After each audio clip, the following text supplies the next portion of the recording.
Hey everybody, it's Rachel, and we are going to talk really quickly today about cloth diapers. Okay, so I know it's kind of a controversial thing because people are like, already they're like, don't be a martyr by going all natural, and then they tell you don't be a martyr by trying to do cloth diapers, right? So we're just living on the edge here, moms, when we are doing this. And I'm going to give you some of my tips on using cloth diapers, and then some of you all actually are going to be using this as a 101 because you're actually going to be using some of my cloth diaper stash for your baby. So can't wait to hear how things go with you all. Let me give you a couple of tips on some of the main kinds of diapers and then some of the supplies that I use. Okay, so number one, you've got a couple of different types of diapers that I'm going to be putting in this stash. So one, um, I'll just kind of unsnap this here. So one is just your basic, this is a cover, super cute. Okay, now the thing about these, and this little green one does the exact same thing, is that there are snaps here to allow you to um, adjust the sizing depending on how big baby is. Okay, so what I am preparing in the newborn stash for some of my most recent students is I'm taking this very bottom adjuster, putting it way to the very top setting, and you'll see what I mean once you have this in your hand, but it makes the diaper the smallest it can go so that baby that's even just say 6 pounds or 7 pounds, 8 pounds can go into this diaper pretty easily. Now,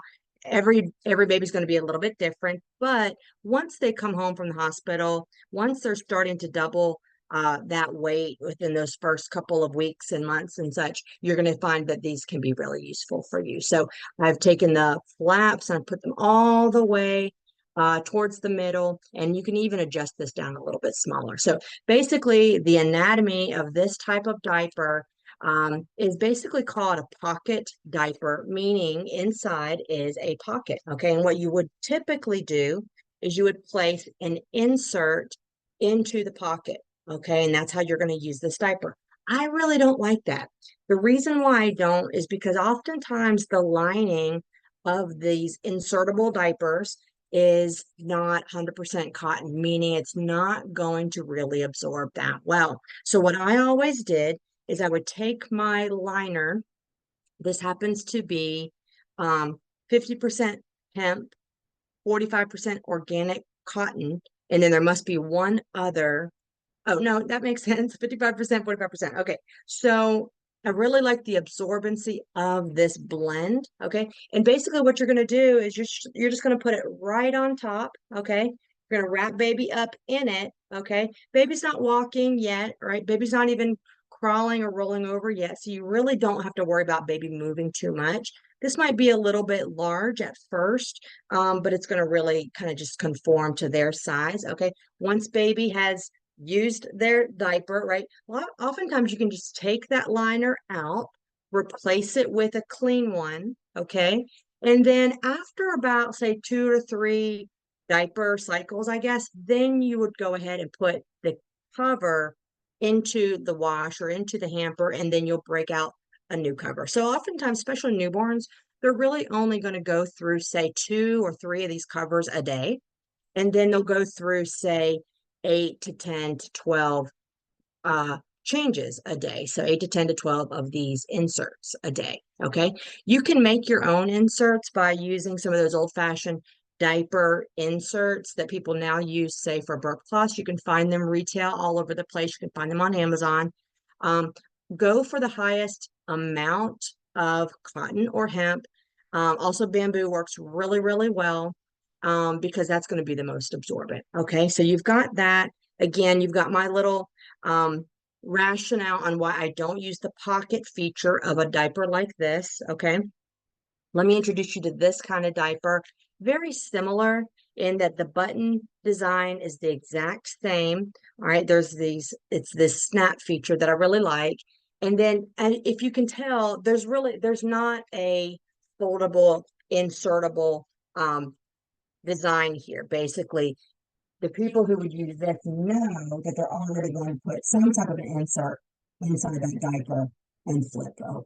Okay, so just remember that. Now, these are a lot more, I guess, waterproof And there is a little bit of a plasticky lining on the inside. And for this reason, when you wash, you want to drip dry, especially these types of diapers. Okay. You can get away with dryer drying the other types of diapers, but I really don't like doing that either because the elastic that's in any one of the diaper designs, it will be compromised when it's exposed to the high heat of a dryer. So let me introduce you to my other best friend. This is probably the best thing we've ever gotten from IKEA. Okay, we've bought a bunch of stuff from IKEA, some more expensive than others, but I'll tell you, I have used this so many times, especially if you have a dryer washer dryer room that's a little bit smaller, like we have had. So this has really been a good help for me. I call it an octopus. I think it's supposed to look like an octopus. Anyway, it will hold a billion things at once. Okay, so you just snap that in there and then allow it to dry. And that way, you know you're doing good by your diapers and you're letting them last as long as possible, but also getting a good clean. And then, of course, your hemp and bamboo and cotton liners, even the poly diapers can go into the dryer high heat. It's great. Okay. I will say that it's the hemp and the cotton that are more prone to staining. And the staining is really a tricky thing. I know that there's some products that are a little bit better than others. A lot of crunchy moms, I say crunchy because I'm one of them. A lot of times we don't really want to use bleach.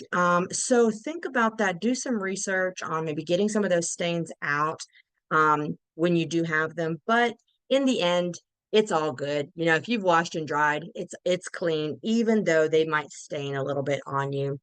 Um, Let me give you a quick preview of my last type of diaper. And this is a wool diaper. So you really can't see it on camera, the texture or anything like this, but I really like these wool diapers because you'll do some research and you'll see that um, there's a lot of really interesting things that happen with wool that won't happen with cotton. And one is the way it absorbs. Two is how it neutralizes um, odors. And it's pretty interesting. However, wool diapers are so expensive. So I do want you to try it. If this happens to be in the stash that I lend you, give it a whirl. Okay. It's the same concept in that you're still going to use a liner. But at first, some people won't even use a liner. You can see there's kind of a built-in, sewn-in wool liner right here. And so you might just use this at first, and that's totally fine. As your baby ages, you might get one of the hemp inserts, and we have some tiny ones too that might work a little bit better for the size. I love these wool diapers. I think they're super cute. But you'll notice that if you borrow my stash, it's like 1% of all the diapers. The majority I have are more like this. Okay, they're just more cost effective. But I'd love to hear what you think and how they work for you. Real quick about detergent. This happens to be what I use. Um, all right. It's an organic cleaner. And because you're doing so much laundry as a cloth diapering parent, you really want to look for something that is going to be better for the environment. You want to have something that's going to leave less residue or zero residue. So do some research on the types of suds that you might use. And I will say that there's like a whole cloth diapering nation out there, and some of them say that certain um, types of soaps are way better than others. I would say if it's a commercial soap with scents, I would steer clear of that.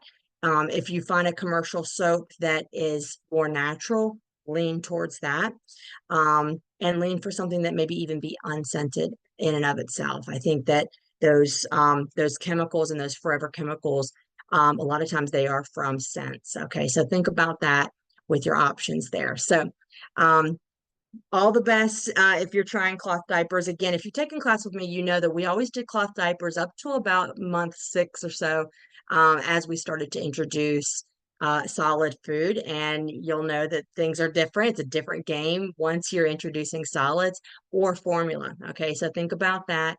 But also, too, there's no shame in using your hospital issue newborn diapers, or if you get a stash of newborn diapers or small diapers from friends and family, There's no shame in using them, say, until baby's a little bit bigger, and then you go, feet first into cloth diapering.